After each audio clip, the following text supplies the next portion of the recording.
পাড়ার কত কাকিমা রয়েছেন, যারা সামনে বলে হ্যাঁ মানে সামনে হয়তো বলে আরে পরপর দুবার এরকম হলো, কি খারাপ।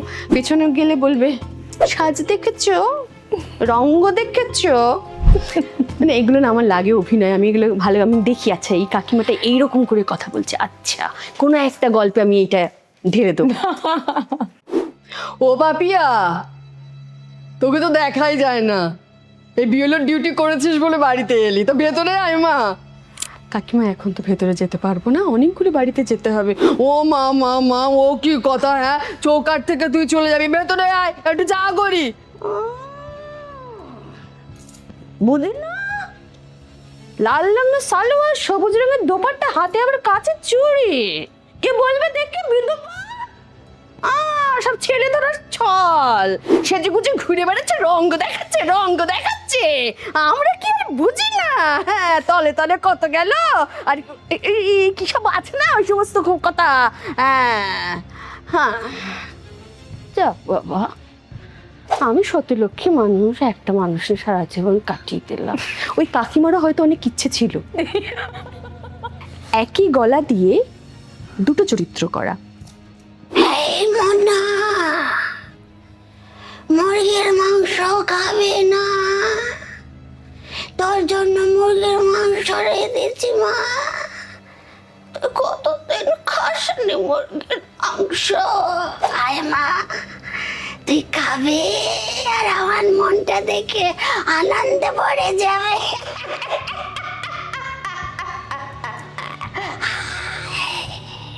মনা, এই যে তুমি বিধবা হয়েও এত মানুষের ভালোবাসা পাও, এভাবে সাজুগুজু করে বেড়াও, এতে কেউ হিংসে করে কখনো? আমি যখন শাখা পড়েছি যে আমার বর সদ্য সদ্য চলে গেছে, আমি প্রায় উন্মাদ, আমি শাখা খুলিনি, আমি সিঁদুর মুছিনি। তখন আমার সেই সিনিয়র দিদিটি বলেছিলেন, বাবা তুই তো দেখছি সবটাই সিনেমা বানিয়ে দিলি, শাখা সিঁদুর নিয়েও সিনেমা।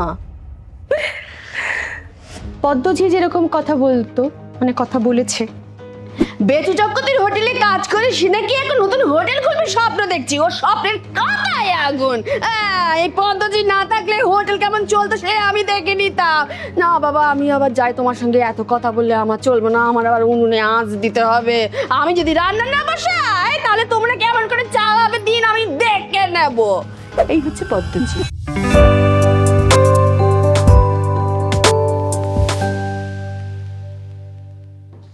মৃত্যু কখনো কিছু স্বপ্নের মধ্যে আছে। স্বপ্নের। আর আমাকে তুমি দেখো, এই তো আমি লাল পড়ে আছি, এই নিয়ে অনেকে কত কথা বলে।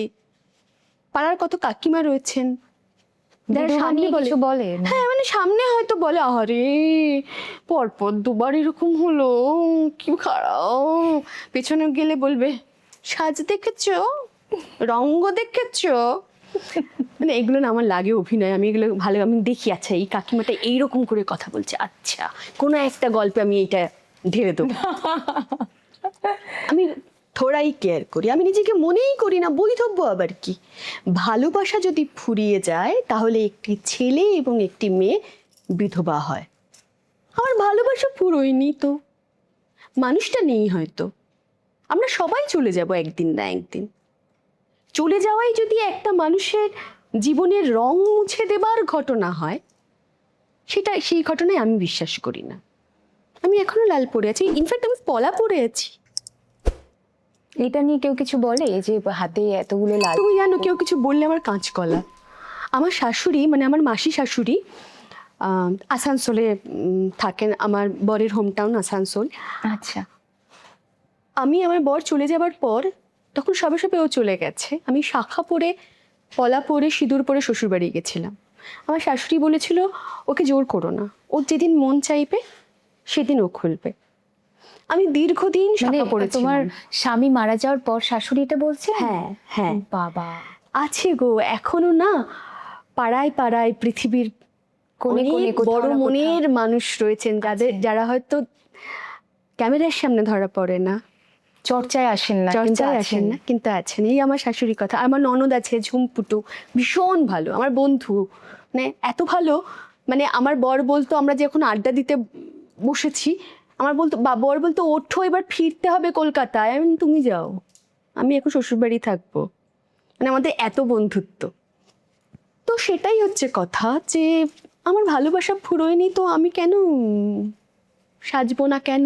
হুম, একদম। এবং আমাকে দেখে আমার ভালো লাগে এটা ভাবতে। দেখো, আমরা কেউ চাই না যে এই ঘটনা কারো জীবনে ঘটুক, কিন্তু তাও তেমন ঘটনা ঘটে যায়, ঘটতে থাকে। যার জীবনে এই ঘটনা ঘটে সে হয়তো তখন ভেঙে পড়ে। আমার ক্যাফে কবিতার পেজ থেকে আমার লেখা পড়ে, আমার কবিতা শুনে অনেক মেয়ে যাদের জীবনে প্রিয় মানুষকে হারিয়েছে তারা বলে, দিদি আমরা শক্তি পাই। আমিও জানো তো আজকে লাল টিপ পরেছি, আমার ভালো লাগে, এটাই আমার পাওয়া। কি অপূর্ব লাগছে লাল টিপ পরে তোমাকে। সাজবে ভালো হ্যাঁ, দেখায়। আমি তো সাজবো। সাজলে মেয়েদের কনফিডেন্স লেভেল আপ হয়, একদম। বাড়ে। সাজ হচ্ছে মানুষের কনফিডেন্স বিল্ড আপ করে। একদম। তুমি প্রেজেন্টেবল দুনিয়ার সামনে, এটা তোমাকে আত্মবিশ্বাস দেয়। তুমি আলুথালুভাবে রয়েছো, একদম অগোছালো, তুমি ভেতর থেকে ভেঙে থাকবে। এই যে তুমি বিধবা হয়েও এত মানুষের ভালোবাসা পাও, এভাবে সাজুগুজু করে বেড়াও, এতে কেউ হিংসে করে কখনো দেখেছো? হিংসুটে মানুষ পড়েছে তোমার চোখে? আমি যখন শাখা পড়েছি যে আমার বর সদ্য সদ্য চলে গেছে, হুম। আমি প্রায় উন্মাদ, আমি শাখা খুলিনি, আমি সিঁদুর মুছিনি। তখন আমার সেই সিনিয়র দিদিটি বলেছিলেন, বাবা তুই তো দেখছি সবটাই সিনেমা বানিয়ে দিলি, শাখা সিঁদুর নিয়েও সিনেমা। তখন আমার মনে হয়েছিল শাখা আমি এখনো মাঝে মধ্যে পরি, আমার সাজের অঙ্গ হিসেবে পরি। যে আমি যে আমার কাজের জায়গা যেখানে আমি রোজ আমাকে যেতে হয়, তারা আমার ইমোশনটাকে বুঝবে না, তারা ওটা নিয়ে হাসাহাসি করবে, তারা ভাববে ওটা আমি দেখাচ্ছি। আমি তখন শাখাটা খুলে রেখেছিলাম। এবং আমি মানে আমি জানি না, মানে ওই আবার ক্যামেরা আছে বলে আমি নিজেকে ভালো করে গুছিয়ে এটা মিথ্যে কথা বলবো, এটা আমি পারি না। সানায়া এখনো না মেয়েদের শত্রু মেয়েরাই। আমি নিজে যেহেতু পলিটেকনিক পড়েছি, আমাদের তো সব ছেলে বন্ধু ছিল বেশি, মেয়ে আমরা 4টে ছিল। আমার ট্রেড ছিল ইলেকট্রিক্যাল, আমরা 4টে মেয়ে পড়তাম। এত ভালো বন্ধু পেয়েছি। আমি খুব বাজে ইঞ্জিনিয়ার, মানে পাকা খারাপ হলে আমি ফুল ঝাড়ু দিয়ে ঘোরাতাম, আমার একটু ভালো লাগতো না ওইসব পড়তে। 4 বছরের কলেজ জীবনে যে বন্ধু পেয়েছি, আজকের ডেটে দাঁড়িয়ে যদি আমার টাকার দরকার হয়, জাস্ট একটা ফোন কল, আমার এটা লাগবে, তো জিপে নাম্বারটা পাঠা। এটা একটা ছেলে আমি পেয়েছি, মেয়েও আছে। পাশাপাশি আমার একজন বন্ধু আছে, যেমন অন্যায়ের কথা, এখানে অন্যায়ের কথা বলছি, তেমনি আমার আরেকটি বন্ধু আছে, তার নাম হচ্ছে লোপামুদ্রা। আচ্ছা। একটা সময় সমস্যায় পড়েছিলাম, দীর্ঘদিন আমাদের আর দেখা হয় না, কারণ কেউ দেশের বাইরে, কেউ অন্য রাজ্যে, কিন্তু জাস্ট একটা ফোন কলের ডিস্টেন্সে আমরা থাকি। জাজ করে না কিসের জন্য দরকার, কবে ফেরত দিবি, একবারে দিবি নাকি ইনস্টলমেন্টে দিবি, কোনো প্রশ্ন না, কত টাকা লাগবে। আমি তবুও ওই দিনের শেষে একটা কথা বলবো যে মেয়েরা মেয়েদের বেশি সমালোচনা করে, মেয়েরাই বেশি কটূক্তি করে। কটূক্তি করে এইগুলো নিয়ে না, মানে আছে অনেক পুরুষ মানুষও করে, সেরম পুরুষও আমার দেখা আছে, সেরম পুরুষ মানুষও আমি দেখেছি পেয়েছো জীবনে, মানে দেখা জীবনে। পেয়েছো? হ্যাঁ, আমার এই জন্য বেঁচে থাকা, আমি তোমাকে বললাম না, বেঁচে থাকা, বয়স বাড়া মানে একটা আশ্চর্য ম্যাজিক, এটা দিয়ে শুরু করলাম। মানে তুমি যত বাঁচবে তত এক একটা মানুষ, এক একটা খনি, তুমি যদি খুঁড়তে জানো তো তুমি মণি মাণিক্যও পাবে, আবার বিষও পাবে, স্টোন চিপসও পাবে। একদম। হ্যাঁ, তো সেরকম পুরুষ মানুষও দেখেছি যারা, বাবা আগেরটা বিয়ে হলো, সেই বিয়েটা টিকলো না, এটা মরল, ওটা একেবারে কি যেন বলে, অপয়া, অপয়া গো। ছেলেরা এরকম বলে? হ্যাঁ, তারপর? সবটাই ওই যে ব্যতিক্রম আছে মেয়েদের মধ্যে। ওই যেরকম তোমাকে আমি লোপার কথা বলছি, আমার খুব ভালো আর বন্ধু, তুমি সেগুলো শুনে শুনে তুমি নিজের মধ্যে হ্যাঁ আমি স্টোর করে রাখি, আমার কাজে লেগে যায়। যেমন ধরো কিছুদিন আগে আমি স্ক্রোল করছিলাম, রিলস দেখছিলাম। আচ্ছা। আমি যখনই কিছু শুনি আর যখনই কিছু দেখি, আমি শেখার জন্য শুনি, শেখার জন্য দেখি। তো দেখছি একজন পিসি, পাড়ার পিসি, তার পেছনে সবাই লাগে, একেবারে গ্রাসরুট লেভেল, তাদের কথা বলার একটু, তারা অত পরিশীলিতভাবে কথা বলে না। তো পিঁড়িতে বসতে গেছে, পিঁড়ির একটা পায়া ভাঙা, সেটা বসতে গিয়ে পিসি পড়ে গেছে। তো পিসি বলছে, আমার কপাল খারাপ, কপালও খারাপ, পিড়িও খারাপ। বসতে গেলাম, পিড়ি গেল সরে, পদে গেল লেগে। তো আমি আমি আমি ওটা, আচ্ছা এটা তো বেশ অন্যরকম, আচ্ছা ঠিক আছে, যেই একটা চরিত্র পেলাম ওরকম, ওটাকে কাজে লাগিয়ে দিলাম, বুঝলে সানায়া। এই জন্য বলে যে ওই কি বলে না, ছাই ফেলতে ভাঙা কুলো, ওই ছাইটাকেও তোমার কিন্তু গুরুত্ব দিয়ে মনে রাখতে হবে। কখন যে তোমার ওই কুলো আর ছাই কোন কাজে লাগবে তা তুমি নিজেও জানো না। পৃথিবীতে আসলে কোনো কিছুই ফেলার জিনিস নয়। আমাদের টিচারদের একটা শেখানো হয় DIY টয়, সেটা হচ্ছে তোমার বাড়তি ফেলে দেওয়া জিনিস দিয়ে লেখাপড়া শেখানোর উপযোগী কিছু পুতুল বানানো। আসলে কিছুই ফেলনা নয়। তুমি দেখবে আগেকার দিনে মা ঠাকুমারা হয়তো তাদের প্রথাগত লেখাপড়া ছিল না, কোনো তালিম ছিল না, কিন্তু কি ভালো আচার বানাতে পারে, কি ভালো বড়ি রান্না দিতে করতে পারে। পারে। রান্না তো বাদ দাও, ওটা তো আছেই। তোমার শাড়ি ছিঁড়ে গেছে, কাঁথা সেলাই করে ফেললেন, কি সুন্দর। তো ওটাই, বেঁচে থাকাটা একটা ভারী সুন্দর। যতদিন বাঁচবো ততদিন মানুষকে দেখবো, পশু পাখিকে দেখবো, ফুল পাতা দেখবো, আর নিজের ভেতর, নিজের মনের ভিতরে অনেক র্যাক আছে আমার, এক একটা র্যাকে আমার এক একটা ইমোশন রাখা থাকে। যখন যেখানে প্রয়োজন হয় আমি সেইটা সৎভাবে প্রেজেন্ট করতে চাই। কারণ আমি সবসময় বলি, অভিনয় করো না, বিহেভ করো। ওই যে বলছিলে তখন এসেই যে যারা হিংসে করে তাদের কি আয়নায় দেখলে মুখটা বিচ্ছিরি লাগে নাকি, একটা কিছু বলো, ওটা বলো। ওটা দিয়ে যে শুরু করলাম, যে মনে করো আমি কাউকে ভাবছি যে ও আমার থেকে এগিয়ে গেল, বাবা আমার হলো না, এইটা ভাবতে ভাবতে আমি 3টে দিন পার করে দিলাম। তাতে যেটা হলো, ওই 3 দিনে ও আরো এগিয়ে গেল, আমি আরো পিছিয়ে গেলাম। আমি কখনো আমি কাউকে আমার প্রতিযোগী মনেই করি না, কারণ আমি প্রত্যেক দিন এগোই। মানে সমালোচনাকেও যে মানুষ এভাবে নিজের মধ্যে অবজার্ভ করে নিয়ে তারপর সেটা অভিনয় দিয়ে প্রেজেন্ট করতে পারে। হ্যাঁ, আমার তুমি অ্যাক্টিং এর ট্রাই করোনি কখনো? আমার স্কুলটা আমি খুব ভালোবাসি ছোটদের পড়াতে। আমি সকালে স্কুলটা হয়ে যাই বলে তো এই কাজগুলো করতে পারি। আর আমি যদি ক্যামেরার সামনে অভিনয় করি তাহলে আমাকে স্কুলটা ছাড়তে হবে, কারণ আমি বেশ কয়েকটি সিরিয়াল, কিছু ডকুমেন্টারি, গরমের ছুটিতে 2-1টা সিনেমা আমি করে দেখেছি। তাতে আমি যেটা বুঝেছি যে ওই 2 নৌকায় পা দিয়ে চলতে গেলে আমার 2টো নৌকায় ডুববে। সে কারণে আমি আমার অডিওতেই অভিনয় করে আমি খুশি। রিসেন্ট একটা থিয়েটার করবার কথা চলছে, দেখা যাক সেটা কতটা কি হয়। তো কোন কোন ক্যারেক্টার করেছো তুমি এখনো পর্যন্ত, মানে পাপিয়া ছাড়া কি কি ক্যারেক্টার বেস্ট মানে বেস্টটাই করো সবটাতেই, তো সব ক্যারেক্টার একটু শুনি। আদর্শ হিন্দু হোটেলের পদ্মঝি, এটা সকলের খুব প্রিয়। মানিক বন্দ্যোপাধ্যায়ের অতসী মামির গল্পের অতসী মামি। পদ্মঝি যেরকম কথা বলতো, মানে কথা বলেছে, বেচু চক্রবর্তীর হোটেলে কাজ করে সে নাকি এখন নতুন হোটেল খুলবে স্বপ্ন দেখছি, ওর স্বপ্নের কথায় আগুন। এই পদ্ধতি না থাকলে হোটেল কেমন চলতো সে আমি দেখে নিতাম। না বাবা, আমি আবার যাই, তোমার সঙ্গে এত কথা বললে আমার চলবে না, আমার আবার উনুনে আঁচ দিতে হবে। আমি যদি রান্না না বসাই তাহলে তোমরা কেমন করে চালাবে দিন আমি দেখে নেব।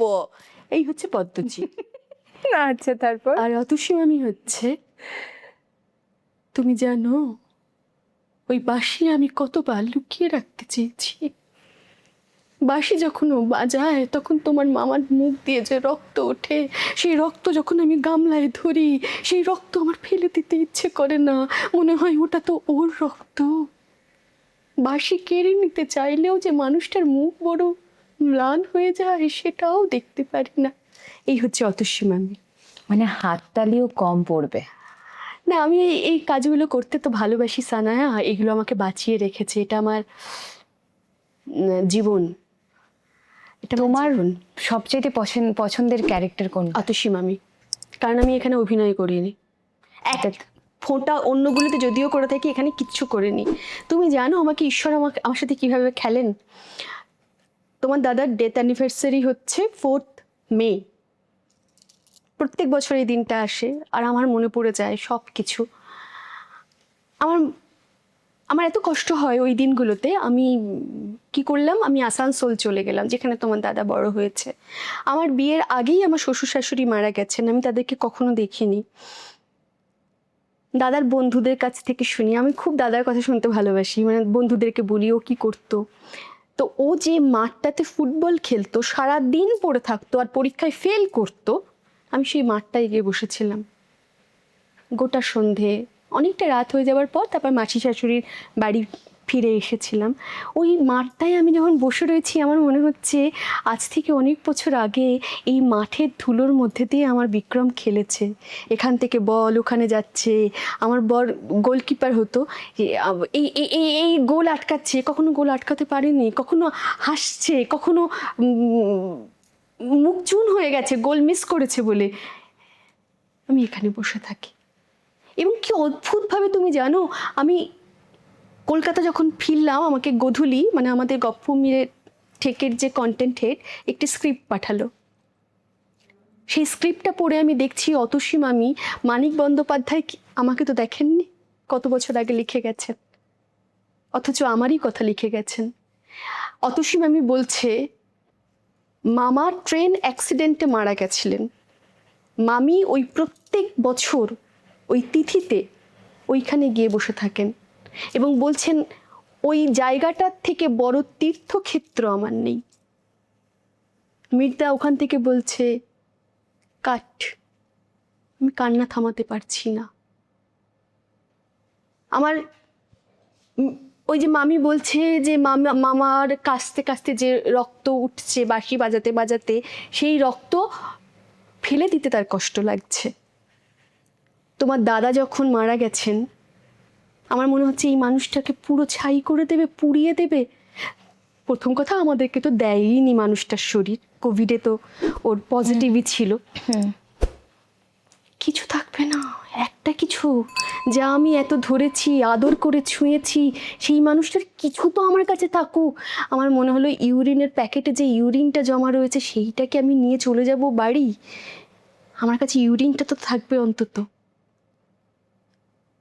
অতসী মামির সাথে আমি কোথায় যেন মিলে গেছি। তাই মানুষ যখন আমাকে অতসী মামি বলে ডাকে, কেউ কেউ আমাকে ফেসবুকে লেখে, নন্দনে কখনো কারোর সঙ্গে দেখা হলে আমাকে বলে আপনি অতসী মামি না? আমার ভালো লাগে। আমার দুঃখটাকে না আমি সেলিব্রেট করি। আমার দুঃখটাকে নিয়ে আমি ফুরিয়ে যেতে চাই না। আমি প্রেমের গল্প লিখে যেতে চাইছি। ভালোবাসা কত সুন্দর হতে পারে, কত প্রাণবন্ত হতে পারে, বেঁচে থাকার একটা কারণ হতে পারে, আমি সেই গল্প লিখে যাচ্ছি। আমাকে কেউ কেউ বলে তুমি দুঃখটাকে বিক্রি করো, এরকম কথাও শুনেছি আমি। দুঃখটাকে বিক্রি করি আমি, এরকম বলে? হ্যাঁ, ফেসবুকে বিক্রি করে পয়সা পাই, বেশ করে বিক্রি করি। আমার দুঃখ মানুষ যদি কেনে এবং তারপরে যদি তার লাভ হয়, সে যদি আর একটা মানুষকে ভালোবাসতে শেখে। আমাকে এরকম অনেকে বলেছে, আমি আগে বরের সাথে রোজ ঝগড়া করতাম দিদি, তোমার প্রেমের কথা শুনে তুমি যে দাদাকে হারিয়ে যেভাবে কষ্ট পাও সেটা দেখে আমি আমার মানুষটার যত্ন নিই এখন। আমি বিক্রি না করলে ওরা জানতে পারতো, বেশ করে বিক্রি করি। আমি যতদিন বাঁচবো আমি প্রেমের কথা বলে যাব। আমি মনে করি যে মানুষের প্রেম নেই সে মানুষ জল ছাড়া পুকুর, অভাগা। অভাগা। তুমি এই যে আমাকে অনেকে বলে, আমার 46 এখন আমার এজ, আমাকে কেউ কেউ বলে দিদি তোমার না বয়সটা বোঝা যায় না। আমি বলি, কারণ আমার প্রেম একটা অদ্ভুত আলো জ্বালিয়ে রাখে মনের ভেতর। যে মানুষের প্রেম নেই সে খড়খড়ে, রুক্ষ। একদম। আমি রুক্ষ নই তো। উজ্জ্বল। উজ্জ্বল, ভালোবেসে উজ্জ্বল, ভালোবাসায় উজ্জ্বল। যারা ভালোবাসতে পারে তারাই উজ্জ্বল হয়, আলোকিত হয়। হ্যাঁ দেখো, মনটা আমার যেরকম, এই কিছুদিন আগে আমি আমার কলেজে গেছিলাম। আমার কলেজ হচ্ছে সেন্ট্রাল ক্যালকাটা পলিটেকনিক। সেখানে আমার একজন ম্যাম ছিলেন, এসএস ম্যাম। তার গায়ের রং হচ্ছে মাটির মতো, মাথায় কার্লি হেয়ার, আর সবাইকে খুব ভালোবাসতেন। আমি সেই ছোট বয়সে দেখতাম ম্যামের মুখে একটা আলো জ্বলছে। আজকে এই বয়সে পৌঁছে যখন নিজে ছাত্রছাত্রীদের ভালোবাসি, আর তারা যখন বলে আন্টি তুমি সুন্দর, তখন আমি বুঝতে পারি ভালোবাসি বলে ওরা আমাকে সুন্দর দেখে। খুব সুন্দর একটা মানুষ কাউকে ভালোবাসে না, সে মানুষটা কারো চোখে সুন্দর নয়। আসল কথা কি জানো, আমরা শুধু এই দুটো দিয়ে দেখি না, আমাদের অনুভব একটা চোখ করি। এখানে আছে, একদম, এখানে আছে, ভালোবাসায় সবকিছু সুন্দর। সবকিছু সুন্দর। এটা বারবার প্রমাণিত, যুগে যুগে প্রমাণিত। যুগে যুগে প্রমাণিত, এবং এই গল্প কখনো একঘেয়ে হয় না। একদম, ভালোবাসায় কেউ বোরও হয় না। না না না, ভালোবাসার মানুষের সাথে কাটাতেও সাজাতে bore জানতে হয় হয়, সাজাতে জানতে হয়। এই নারী থেকে ওই নারী, এই পুরুষ থেকে এই পুরুষে যাবার দরকার হয় না। একটি পুরুষের প্রেমেই বারবার পড়া যায় যদি তুমি তাকে সাজাতে জানো, যদি প্রকৃত ভালোবাসা থাকে। হ্যাঁ, তোমার সকালে যে সূর্য ওঠে, যবে থেকে তুমি জন্মেছ শুরু করে তুমি যবে এই পৃথিবী থেকে চলে যাবে ততদিন পর্যন্ত তোমার জীবনে একটি করে সূর্যোদয়, একটি করে সূর্যাস্ত আসবে। কখনো আকাশের দিকে তাকিয়ে মনে হয়েছে আকাশটা বড় একঘেয়ে? প্রেম তো হচ্ছে সেই আকাশ, তুমি দেখে সাজাও না তাকে। তোমার দাদা হচ্ছে আমার কাছে আকাশ, এবং তোমার দাদাকে আমি কখনো হারাতে চাই না। তোমার দাদা অনেক কাজ করবার স্বপ্ন দেখতো, তো আমিও সেই স্বপ্ন, তার স্বপ্ন মেনে আমার এই নভেম্বরে দুখানা চ্যানেল লঞ্চ করবে, একটা অডিও স্টোরি আর একটা আমি আমার লেখাগুলো দিয়ে ছোট ছোট ছবি বানাচ্ছি, এবং produced by Bikram Roy production house.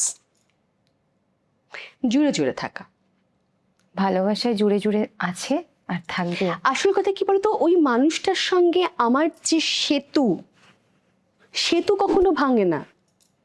কি বন্ধ হয় বলো তো? পারাপার বন্ধ হয়ে যায়। আর সেটা কখন বন্ধ হয়? যখন তুমি ভালোবাসো না, তখন তুমি আর ওই মানুষটার কাছে যেতে চাইবে না।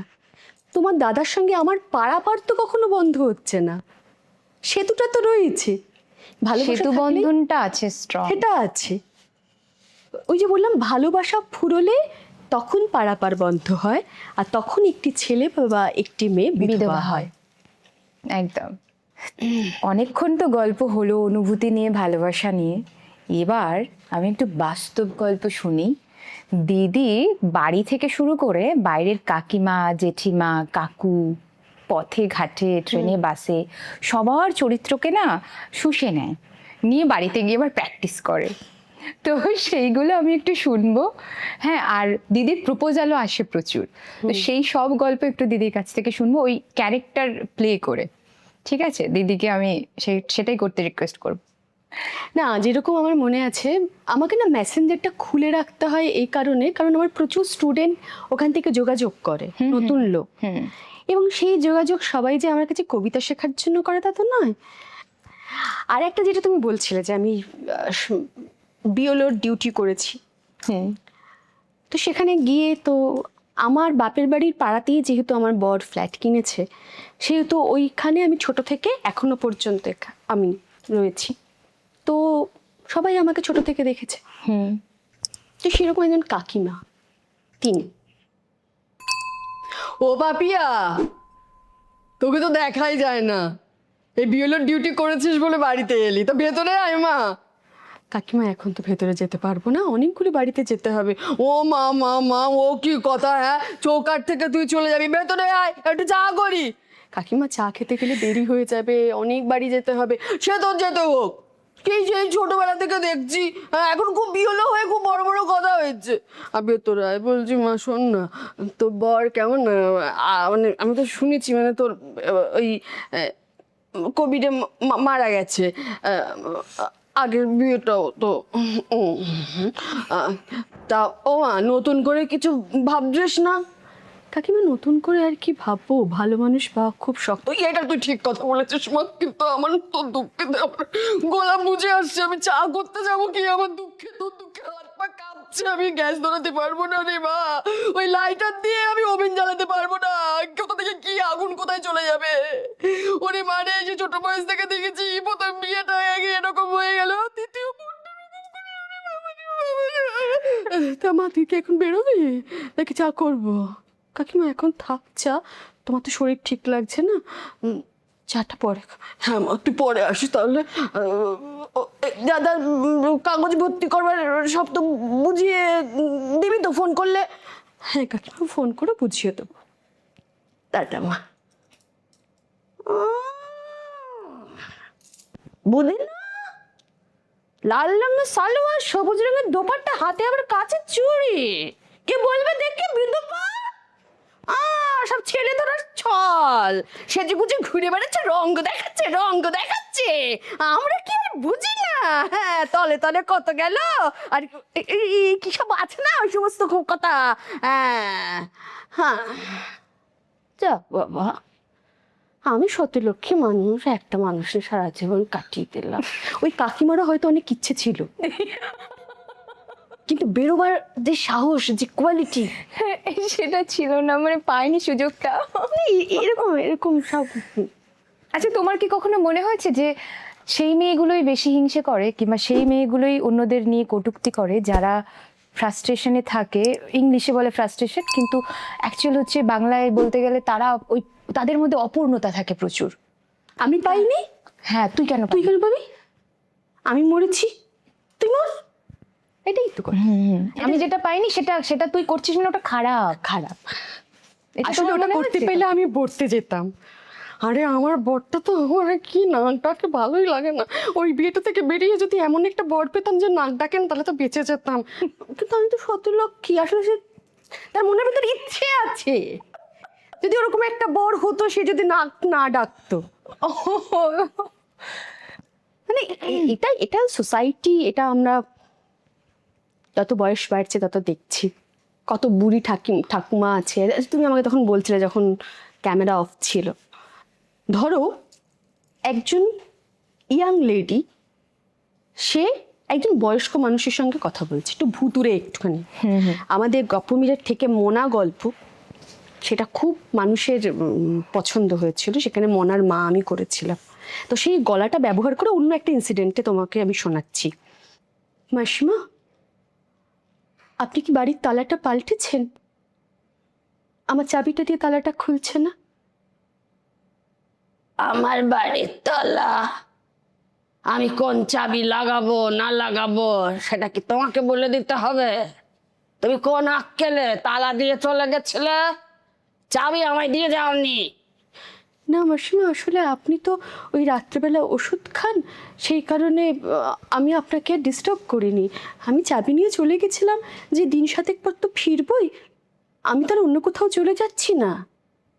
ওইসব ন্যাকা ন্যাকা কথা তুমি অন্য কাউকে বললো। 7 দিন তুমি যে ছিলে না, আমি এই বাড়ির মালিক, আমাকে জানাবার প্রয়োজন মনে করো রে? শিক্ষা দেখাচ্ছ আমাকে, শিক্ষিত? চাবি দেবো না, যা ইচ্ছে করলাম। কিন্তু আমরা তো কন্ট্রাক্টে সই করা আছে, এইভাবে তো আপনি আমাকে বাড়ি থেকে তো বের করে দিতে পারেন না। আমার নতুন বাড়ি ভাড়া পেতে তো সময় লাগবে। ওইসব আইন আমাকে দেখাতে এসো না, বুঝেছ? আমার বাড়ি, আমি কাকে ঢুকতে দেবো না দেবো সেটা আমার উপর। বেরিয়ে যাও। তারপর একটা ভূতের একটা হাসি, মানে আমি তোমাকে বলছি, মানে একই গলা দিয়ে দুটো চরিত্র করা। ভূতের হাসি, এটা মনার মাতে ছিল। এই মনা, মুরগির মাংস খাবে না? তোর জন্য মুরগির মাংস রেঁধেছি মা। তুই কতদিন খাসনি মুরগির মাংস? আয় মা, তুই খাবে আর আমার মনটা দেখে আনন্দে ভরে যাবে।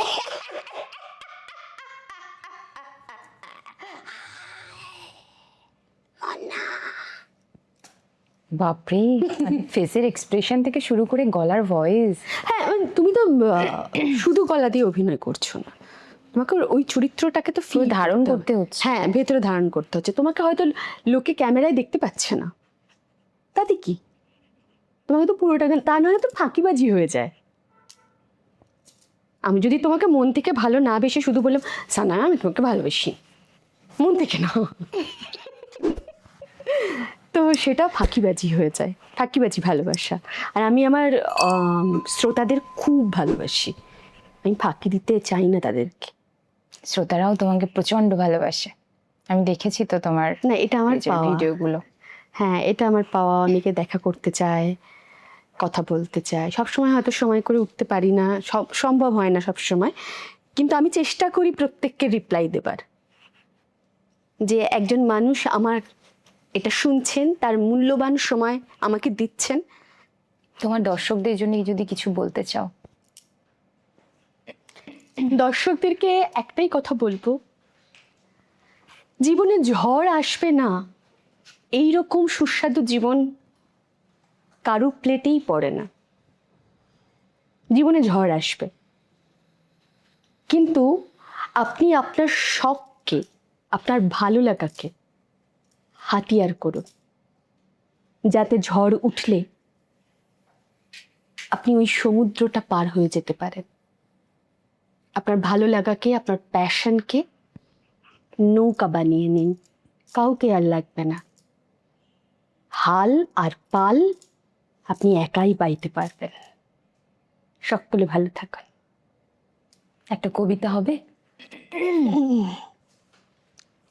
যখন তোমার কেউ কাছে নেই, যখন তোমার একলা লাগে, উথাল পাথাল মনের ভেতর ৭১৭ ভাবনা জাগে, নিজের সঙ্গে লড়তে লড়তে ক্লান্ত যখন বিষণ্ণ প্রাণ, তখন বন্ধু হাতের কাছে রেখো একটা গীতবিতান। যেই না তুমি ২-৪ কলি গেয়ে উঠবে আপন মনে, দেখবে জ্বলে উঠল প্রদীপ বুকের মধ্যে সঙ্গোপনে। স্নিগ্ধ আলোর ঝর্ণা ধারায় ধুইয়ে দেবে তার কবিতা, বন্ধু কেবল হাতের কাছে রেখো একটা সঞ্চয়িতা। ভাবছো কেন ফুরিয়ে গেছো, থাকছো কেন বদ্ধ ঘরে, ফুটবে গো ফুল ফুটবে তোমার সকল কাঁটা ধন্য করে। বুকের মধ্যে এগিয়ে চলার মন্ত্র পাবে, তাই তো বলি আর কিছু নয়, হাতের কাছে রেখো একটা গীতাঞ্জলি। কান্না থাকে, কার না থাকে, তাই বলি কি শূন্য সবই, সামনে আদিগন্ত ভূমি, মাথায় দেদীপ্যমান রবি। পথ চলো সেই আশীর্বাদেই জীবন জয়ের মহোৎসবে, তাপস নিঃশ্বাস বায়ে মুমূর্ষুটা বিলীন হবে। কি সুন্দর, কি সুন্দর, কি অপূর্ব। ফুল ফুটবে, ফুল ফুটবেই, ফুল ফুটবে, ধৈর্য ধারণ করলে তোমার জীবনে ফুল ফুটবে একদম। আর ভালোবাসা নিয়ে বাঁচলে মানুষ সুন্দর হয়, সুন্দর হয়, পৃথিবীটাও তার জন্য সুন্দর হয়। এটা সুন্দর হয়। সেটা কিন্তু পাপিয়াদিকে দেখলে বোঝা যায়, কি অপূর্ব সুন্দর লাগছে। কেউ কি বলবে যে 46 বছর বয়স? আমার তো মনে হয় না, আসলে এই যে আমি যার কবিতা বললাম এখন, অনির্বাণদার লেখা কবিতা শোনালাম তোমাকে, আমি এগুলোর মধ্যে থাকি। আর এগুলোর মধ্যে থাকলে আমরা বলি যে সোসাইটি খারাপ, সময়টা খারাপ, কিন্তু সোসাইটি এবং সময় বিচ্ছিন্ন তো নয় তোমার থেকে। তুমি যদি নিজে সুন্দর হও মানসিকভাবে, এবং আর 5টা মানুষকে প্ররোচিত করো সুন্দর হতে ভেতর এবং বাইরে থেকে, তোমার সোসাইটি খারাপ কি করে হবে তাহলে? তুমি নিজে সুন্দর হলে তোমার চারিপাশটা অটোমেটিক্যালি সুন্দর হবে। একদম, এটা আমি বিশ্বাস করি। আমি যতদিন বেঁচে আছি, আমি ছেলে মেয়েদেরকে কটা কবিতা শেখাতে পারলাম, কতটা অভিনয় শেখাতে পারলাম, আমি সেটা জানি না, আমি জানতেও চাই না। আমি শুধু চাই যে একটা কোয়ালিটি টাইম এই কাকিমার মতন যেন পিএনপিসি না করে, দুটো মুখ নিয়ে যেন না বাঁচে, একদম একটা অনেস্ট মুখ, তাতে যেন একটাই থাক। মুখোশ পড়তে না হয়। একদম এইটাই আমি আমার ছেলে মেয়েদেরকে শেখাই। একদম। আসলেই পাপিয়াদি ভালোবাসায় বিশ্বাসী একজন মানুষ। ভালোবাসায় বিশ্বাস রেখে এভাবেই অনুভূতি নিয়ে অনেক অনেক বড় হয়েছে, মানে বড় অলরেডি বড় একজন মানুষ, না এখনো কিছু বড় হয়নি, বড় হতে হবে। অনেক সাকসেস অলরেডি, আর আমাদের থেকে সিনিয়র, প্রচুর ভালো একটা দিদি আমার। তো দিদি সবসময় ভালো থাকুক, ভালোবাসায় বেঁচে থাকুক এভাবে। আমার পক্ষ থেকে অনেক অনেক ভালোবাসা দিদির জন্য। আর এখানে আসার জন্য প্রচুর প্রচুর মানে অনেক এতগুলো ধন্যবাদ তোমাকে যে তুমি এসে সময় দিয়েছো। আমিও খুব খুশি আজকে এইরকম একটা সুন্দর বোন আমার সানায়া। আর সানায়ার বোন যে ক্যামেরার ওপাশে আছে, কি নাম? তাসমিন। তাসমিন। তাসমিনকে জিজ্ঞেস করেছি, সে বলেছে ফুলের পাপড়ি সেই নামের মানে। সত্যি মানুষটা ফুলের পাপড়ি। এবং এই ফুলগুলো তোমার ওই ওই ভাই যে ক্যামেরা করছে সেই ভাইয়ের নাম শামীম। শামীম। এই ফুলগুলো আছে বলেই না তুমি মালা গাঁথতে পারছো। মানুষ তো আমাদের দুজনকে দেখবে, একদম। কিন্তু মালা গাঁথার মানুষ বসে আছে বসে already। আছে। আসলে অনেক গল্প হলো, কথা হলো, মনটা একেবারে অন্যরকম হয়ে গেল। ভালোবাসা ভালোবাসা একটা মানে চারিদিকে যেন ভালোবাসা ভালোবাসা বাজছে আর কি। আপনাদেরও বলি, ভালোবাসায় বাঁচুন, ভালো থাকুন, অন্যদেরকে ভালো রাখুন। নিজে ভালো হলে চারিপাশটা অটোমেটিক্যালি সুন্দর হয়ে ওঠে। পৃথিবীটা সুন্দর তার জন্যই যে নিজে সুন্দর। আজকে এই পর্যন্তই, আবার দেখা হবে অন্য একটা এপিসোডে। আপনিও চাইলে আসতে পারেন আমার কথায়। আমি সানায়া শুনবো আপনার কথা। আসুন কথা বলি।